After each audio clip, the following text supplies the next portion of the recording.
Welcome to Leading for Life Stories, Season 3. I'm Bob Judson, I'm the host for this podcast, and I'm absolutely delighted to have you here joining me. Regardless of whether you're a seasoned listener who's been with me since the beginning, or whether you've just dropped in for the occasional episode, I really hope you enjoyed the mix of content that I provide, the personal stories, the thematic episodes, and the guests that I have on the show. And I hope you find it all interesting and at least some of it useful. And without further ado, let's go. Hi, everybody. Welcome back to another episode. And I thought I'd do another personal story and continue the Afghanistan story about commanding Kandahar Airfield this time. I did a previous episode on this that really just set the scene and talked about the kind of scope and scale of the job and a little bit of the preparatory work to actually get out to Kandahar.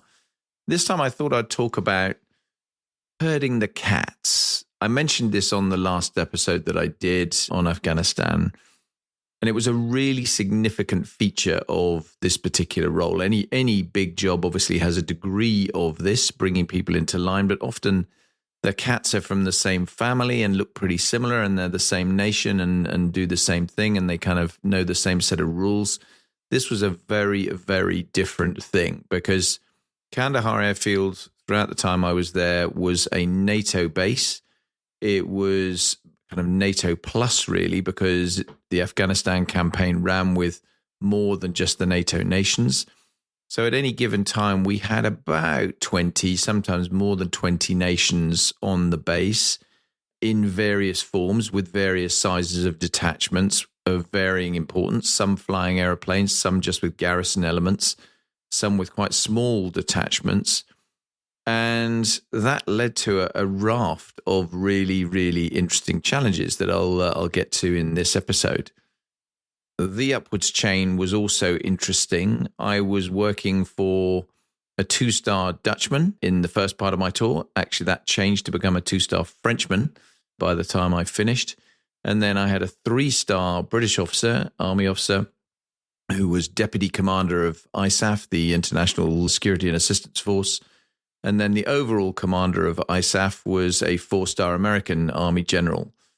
And so that convoluted and multifaceted command chain obviously led to some interesting conversations.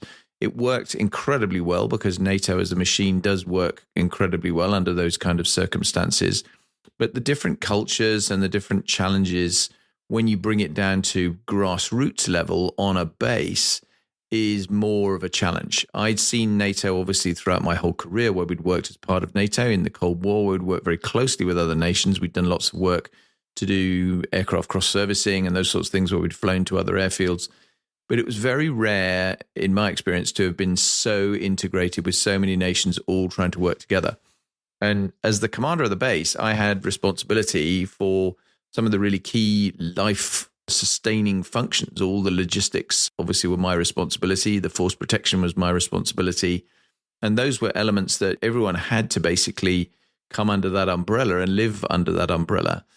And a lot of the general kind of running of the airfield, the wider infrastructure was also mine. It was a real sharp contrast to the only other strategic airfield in Afghanistan at that stage, which was Bagram Air Base. Bagram Air Base was American, commanded by an American, very heavily populated by Americans, with a few other national elements on it at any given time, but nothing like the diversity of Kandahar. Kabul Airfield was obviously there as an international airport and was still an international airport into and out of the capital. Wasn't really used as a military airhead in anything like the same way. There were military aircraft going in and out, and obviously I went to Kabul relatively regularly to visit my own commanders, etc. up there. But it wasn't a fighting airfield in the same way that Kandahar and Bagram were. On Kandahar itself, you had this enormous structure. So by the time I left, about 25,000 people, of whom I commanded about 10% directly, of all sorts of different air elements. So lots of different flying contingents who were operating off the base and all essentially operating in the same way. And that was quite familiar. That's not that uncommon as in the air environment. but then also an awful lot of garrison elements, some very big garrison elements and some really quite small ones, who were working essentially in separate compounds within the confines of one big base. And they all wanted and needed, for their own security, their own integrity, to have a kind of separate compound, and that was a feature of it. So you'd go around the base and find certainly discrete elements that would be either American, Canadian, German, Dutch, whatever it happened to be. There were, as I say, lots and lots of different elements. Some significantly more sensitive than others. Quite a lot of special operations elements that were there, and those sorts of things that inevitably were much more secure, much more constrained in terms of access, and so on and so forth. But I also had a kind of responsibility to make sure that everything on the base was safe, and therefore laid the law down quite firmly when I first got there that, look, I'm responsible for life support here. Life support means making sure there's nothing going on the base that potentially endangers other people and other things on the base. Because one of the challenges in an operational environment is a lot of the normal peacetime rules that exist around management of weapons, management of ammunition, storage of those kind of things are, let's say, relaxed of necessity, because it's impossible in many operational environments to turn around and have exactly the same peacetime rules and constraints that you would have back in a home base. So you have to modify them, and you have to have some operational waivers that allow you to operate in a different way, but within reason. And we needed to be conscious that, particularly on a base where quite a lot of the accommodation was somewhat temporary. I mean, in many instances, there were still tents which people were living in, which obviously in a desert environment, extremely flammable, very, very vulnerable to fire. All the accommodation was obviously temporary, so porter cabins and those kind of things as well. And a lot of common things that everyone shared. So all the dining facilities, all the road structure, all of that sort of thing was obviously not national. It had to be controlled and run by my organization. And therefore, I was very clear that I wanted to make sure that all of the contingents understood what the CAF remit was, the COMCAF remit, Commander Kandahar Airfield remit was. And I was pretty clear that I needed to turn around and say, I want to be able for my team to have access to where they need it everywhere on the base, to make sure that we're all kind of singing on the same hymn sheet and could actually be making sure we were keeping safety at the forefront of everything that was going on and minimizing risk to everyone else. Unsurprisingly, that met with some pushback in certain areas, and particularly, obviously, some of the more sensitive areas. And we didn't overly push it. There were bits of the base that I said, look, you've got to appreciate I'm running the base, therefore you can't tell me I can't have access, but I'm not going to push for it unless there's a particular need. And so I was careful about that. I didn't want to turn around and ruffle too many feathers, and certainly not early on in my tour. But at the same time, I was pretty clear that we needed to avoid the Wild West. We needed to make sure that there were some sensible rules that everyone was going to adhere to. I mentioned in the first podcast I did on Afghanistan that national rules trump NATO rules, and that was a really, really big issue. So although I was the NATO commander, I was obviously setting rules that were being applied by the kind of NATO ISAF structure. Underneath that, everyone will be working to their own national rules. And there were a few areas where that was really, really problematic and prevalent. Weapons was one of them. So obviously, you're in a war zone. You know that you're in a serious threat area. You have to be very cognizant of that. Anytime that anyone left the base on any kind of mission, they would clearly be going out fully armed and ready for whatever was potentially going to face them when they were outside the gates. But the single biggest hazard of having that kind of posture on the base is obviously friendly fire, accidental weapon discharges, et cetera, et cetera. So we had very strict rules and tried to impose very robust adherence to those rules for arming and de-arming of weapons before vehicles and people went off the base. So we had specific areas where we'd expect people to turn around and arm up and then de-arm when they came back on. And obviously an awful lot of the vehicles going on and off the base had vehicle-mounted weapons, heavy machine guns and grenade launchers and those sorts of things, and even heavier guns than that. So that was really important as a feature. But we also had on the base, I guess probably my biggest concern throughout my tour was that you'd end up with some kind of threat on the base, getting in through our security and either a suicide bomber on the base or someone running amok. And now this was going to be very difficult for the Taliban to achieve because we had very robust security and perimeter security all around the base. The gate security was extremely tight, and obviously we were monitoring what came in on vehicles and anything that was coming in that wasn't entirely friendly in terms of military kit was going to be inspected very, very carefully before it was allowed on the base, etc. So the risks were mitigated to an extent, but we still obviously had to make sure that we guarded against on-base threats. So I had quite a chunk of my force protection team who were dedicated to the on-base protection of everything that was going on, and they were all armed. As you'd expect, you want them to be fully capable of responding to something. If though something had kind of kicked off on the base with anyone with getting on board with a weapon, one of the risks was undoubtedly uncontrolled exchanges of weaponry, and that was a serious concern. So we had a posture which had actually been in place since my predecessor, where the actual arming posture on the base, because the threat level for all the time I was there on the base, said we could be unarmed. So the idea was once you came onto the base, you decocked your weapons, you unloaded your weapons, and ideally you stored away your weapons and didn't carry them around. Now, some nations, the UK would be a good example, were entirely content with that. So we would put our weapons in armories and we would unload and load as appropriate when we were going on and off the base. But when we were walking around the facility, then we didn't carry weapons unless you were force protection. The same cannot be said for every nation that was there. And just to give you a couple of examples, the Canadians, the Americans, the Australians were all nations where it was a requirement for them to be armed because they were in an operational theatre. And the interesting thing was the reasoning behind some of this, which was frankly a bit difficult to understand to some degree. The Americans didn't have armories for their weapons, so they had nowhere to store them. So that's one of the primary reasons they were staying armed throughout.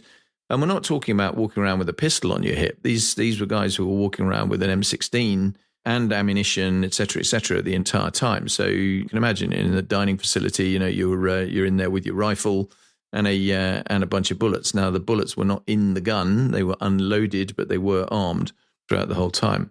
And the Canadians had an even more bizarre rule in that essentially their operational allowance, there's additional pay, relied on them being armed in order to justify the fact they were going to get their additional pay. So obviously they were then going to be armed throughout. And the same thing was true for a number of other nations as well. So it meant that you had this mismatch with some nations being armed all the time, some nations not being armed. And unfortunately, and rather predictably, it did lead to some very unfortunate incidents during my time and I'm sure the time of my predecessors and successors. And we had, for example, one Canadian soldier who very sadly committed suicide with his own weapon during the time that I was there. We had a couple of American incidents that were very unfortunate where one guy shot one of his colleagues and wounded him badly but didn't kill him while he was basically larking about a little bit with his rifle. We had another one. We had a Canadian soldier who left her weapon, took it off when she was in the bathroom and left it in there when she walked out. It then got found by force protection. And when she obviously realized she'd left it, panicked a bit, found her force protection and managed to get her gun back. But in getting it back, the force protection guy said, right, okay, how many bullets did you have, et cetera. And of course, she didn't know the answer to that. And she'd also had magazines of bullets loaded for the duration of the time she'd been there, which was by that stage several months. And those magazines had never been unloaded. Now, anybody that knows about magazines on weapons will realize that these are springs in the magazine. They get dusty and they get constant pressure on them. So actually, if you don't routinely unload and reload the magazines and ease the springs, then the springs ultimately lose their springiness. And so the weapon doesn't work properly when you actually need it to. And these were the kind of things that were immensely frustrating if you're sat there as the NATO commander going, these are preventable issues that we can certainly do without having those kind of challenges. But that was but one of the many facets of this particular role. Aircraft incidents with weapons was a whole another thing, because obviously the same thing applies. The normal rules, if you're flying out of a normal military airfield pretty much anywhere in the world and you've got weapons on board the airplane, is there will be extremely strict rules about numbers of bombs they can have on board, spacing between airplanes, because obviously of the amount of explosive content they potentially have. If you have forward-firing weapons, guns or rockets, then there are very, very specific rules about the directions you can point them in and what can be in front of those weapons, et cetera, et cetera. All of these things have to be flexed when you're actually in an operational environment like Afghanistan. And so, again, we had some pretty hair-raising incidents. One that really struck a chord with me was an American Army helicopter where it came back into the base with a 0.5-inch cannon that was broken on one side of the helicopter. They normally flew with the cannon on one side and a rocket pod on the other side. And they needed, therefore, to keep the airplane operational, keep it flying. So they didn't have another gun. So what they did was they swapped out and put another rocket pod on.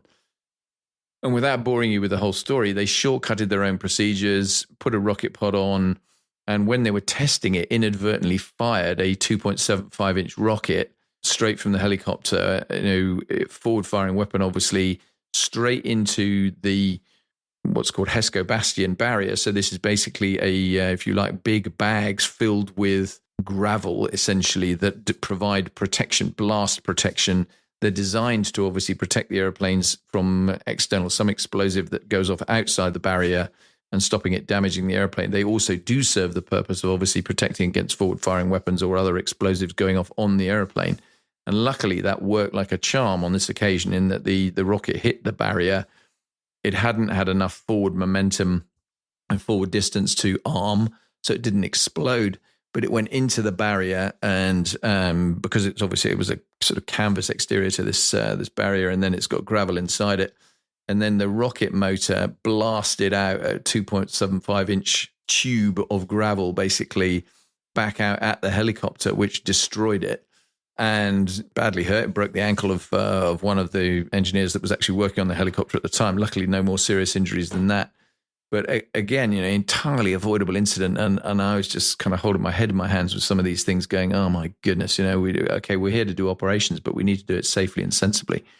And so some of those things were the challenges that obviously existed as the commander of the base, and with the responsibility for the safety of the people on it, which was a bit hair-raising, not least that helicopter incident, because when the rocket got through the barrier, bearing in mind this was an American helicopter, it dropped out the other side of the barrier only a few feet from actually the British Royal Air Force accommodation. So it could have been very much a multinational incident had the weapon had a bit more oomph and gone a bit further, and it had been a bit more serious.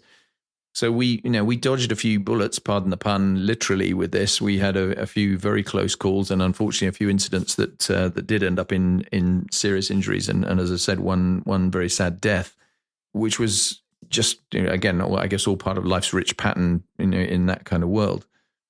Another multinational facet of it was visits, and I'll talk more for sure about some of the visits and what we uncovered with that, and I'll probably do that on a different episode. But I was very clear up front that, look, if you're coming onto my airfield with a VIP, then I would like to know about it, please. I'm responsible for the air environment. I'm responsible for the force protection. I need to know who is on the airfield. That worked very well, to be fair. All the national contingents are very good about that, and it meant that I got to go and manage and meet quite a lot of really senior visitors who, again, I'll talk about separately. But it did generate some interesting fun and games, and not least when we actually had Condoleezza Rice, who was the US Secretary of State at the time, flew in with David Miliband, who was the UK Foreign Secretary at the time. And the Americans, of course, Secretary of State, attracted quite a significant Secret Service presence. And we had to have some pretty robust conversations in the preparatory stages for the visit about the Secret Service wanting to do their thing. And of course, we had literally hundreds of armed force protection people on the base. And so deconflicting the two things and making sure we didn't end up with a major friendly fire gunfight was quite an important feature of this, and the challenge can't be understated, really, of some of that. It was really very interesting. I also had a 2-star officer. I mentioned this before in terms of a 2-star command that was Regional Command South. That was a Canadian 2-star. Kandahar province was essentially largely under the purview of the Canadian garrison. And Major General Mark Lassard was there for the entirety of my time, actually, as the Canadian 2-star. And he and I had a great relationship because he was senior to me in rank, but he absolutely recognized that he had his responsibilities, which were the whole region and looking after what was going on largely off the base. And I had the responsibility of the base. And therefore, he was firmly not into treading on my toes, and we worked extremely well together. And what I also did was I thought fairly early on, I need to try and find a way to herd these cats in a more meaningful way than we'd had up to that point. And so I established a thing called the Senior Council. And basically, I did a bit of diplomacy, I suppose. Not that I'm much of a diplomat, but I tried very hard to make this work, and it did really work very effectively. Where I spoke to the various national contingent commanders of the major nations, where we had some of the nations that were quite small in terms of numbers. We didn't necessarily get so fussed about that, but where there were kind of hundreds of people, or in some instances thousands of people on the base, then most definitely I wanted to have some kind of relationship with their national contingent commanders. And we put together this senior council, which was a great initiative in the way it ultimately played out, because it meant we could sit down, air issues that were causing concern, try and find a way to make sure we were feeding back to the national contingents important things that were going to make a difference to everyone's safety and enjoyment, and kind of ease the day-to-day stress of life that was potentially there if we had conflicts that were just avoidable. I mean, good examples were things like you're living on a base with dirt roads everywhere. There were no paved roads. So obviously speed limits and dust were important features of this. And the reason for having speed limits was A, safety, and B, dust, because obviously if you're driving vehicles around quickly, you kicked up an enormous amount of dust. And so the senior council was really effective in terms of being able to go, right, okay, this is what we need to do. This is how we need to sensibly manage this. We're all agreeing on a particular position, having debated it quite robustly. We would literally walk out with collective responsibility for, okay, this is how we're going to implement this. And I loved that because it meant that, it was made my life a huge amount easier to be able to turn around and have the buy-in of all of the major contingent commanders that were there. And we had some really, really terrific relationships, which again helped as well when we had high-profile visits. It meant that there's some of those things cropped up in there, and we could ensure that my team was doing their absolute utmost to ensure that when very high-profile visitors, in many instances chiefs of defense for nations, etc., were coming out to visit, that we were playing our part in ensuring those VIPs had an extremely good visit experience from beginning to end. Obviously, not just with what they were doing with their own nation, but actually the getting in and getting off the airfield, the way they were being looked after when they were eating, etc., etc.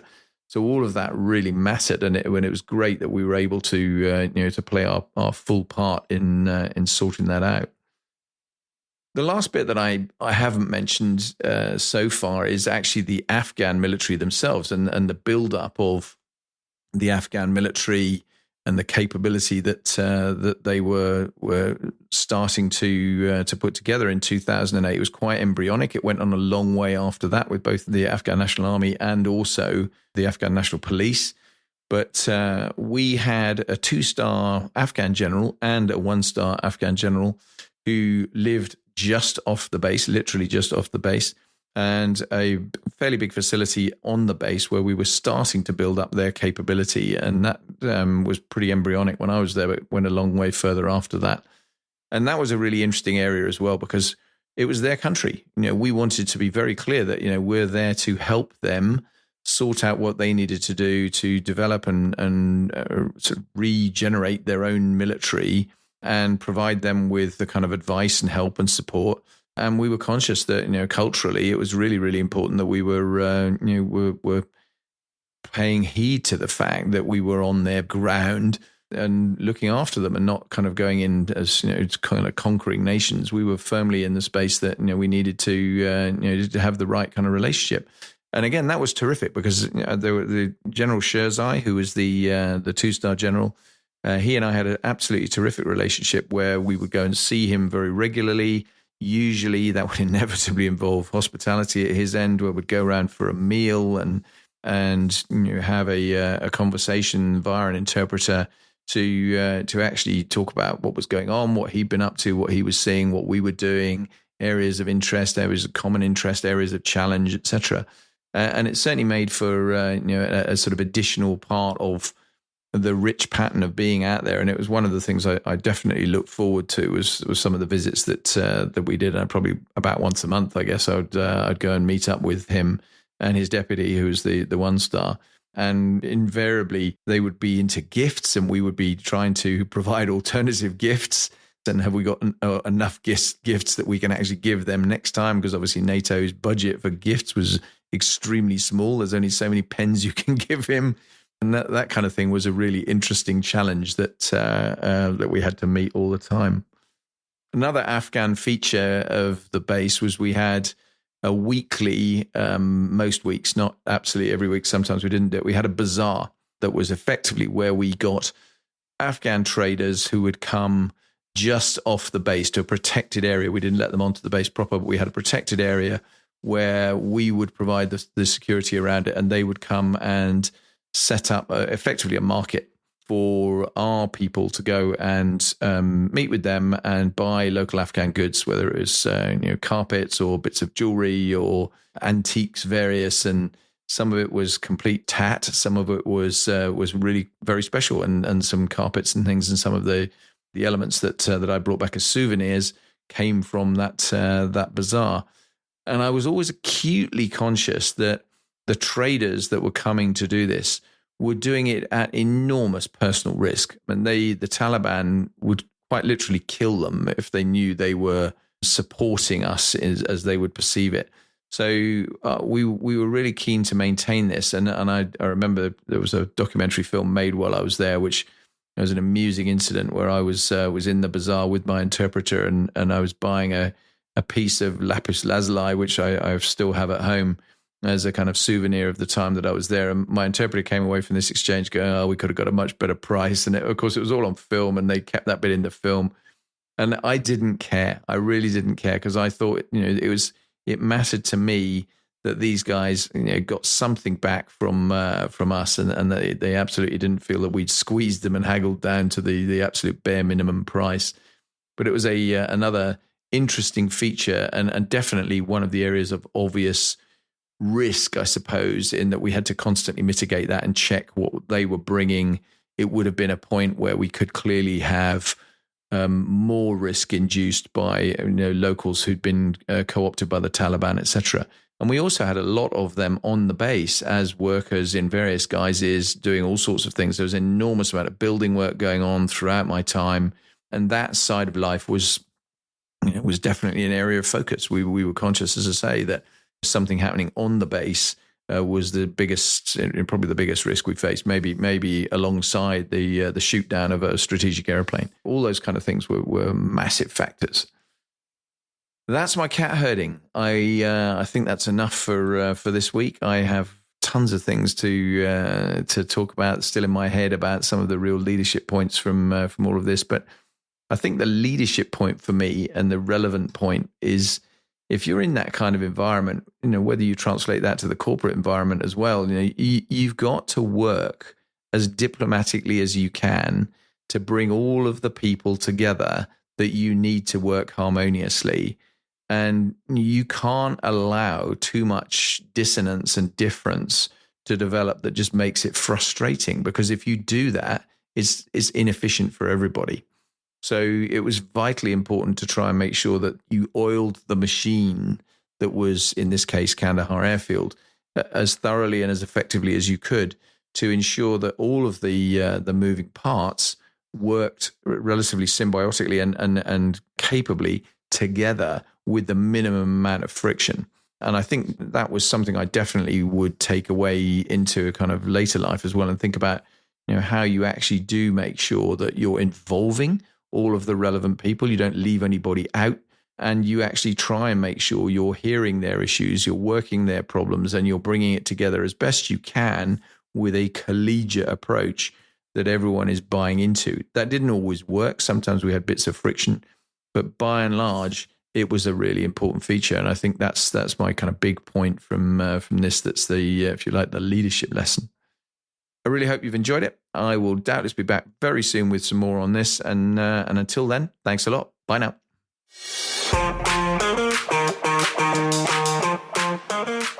As ever, I really hope you've enjoyed this second episode talking about my time in Afghanistan. If you have, please share it. Please push it out widely. Please pass it on to your friends. Share it across your own social networks, and get some more people listening to the podcast, and get them to get some of the potential benefit that hopefully you've had from this as well. If for nothing else, just in terms of enjoyment, I hope. If you find it really valuable, then as I always say at the moment, please do think about supporting the show financially. You can do that either by going to the support the show link that you'll find in your podcast platform that will take you to my Patreon site, or you can go directly to that Patreon site going www.patreon.com/leading4life4. And when you're there, you'll find the opportunity to be either a supporter, a champion, or a patron of the show for a very modest sum of money that will make a very real difference to what I do. And if you're up for that, I'd be absolutely delighted. But thanks for listening regardless. I really, really appreciate the fact that you've taken the time to listen to what I have to say. All the very best. Speak soon. Bye now.